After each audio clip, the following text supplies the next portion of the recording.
వేదాల్లో ఈ కార్తీక వ్రత మహత్యాన్ని గురించి ఏమని ఉందో చెప్తాను వినండి. కార్తీకంలో సూర్యుడు తులారాశిలో ఉండగా విష్ణువుని భక్తితో అర్చించి స్నాన దాన జపాలు ఆచరించి దీపతోరణం చేస్తే జన్మజన్మాల నుండి వస్తున్న పాపాలు పోతాయి. కార్తీకం అంతా నియమనిష్టలతో గడిపేవారు జీవన్ముక్తులవుతారు.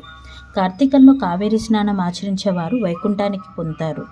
కార్తీక వ్రతాన్ని కొంచెం కూడా ఆచరించిన వారు ఎన్నో నరక బాధలు అనుభవించి రకరకాల నీచ జన్మలు ఎత్తుతారు.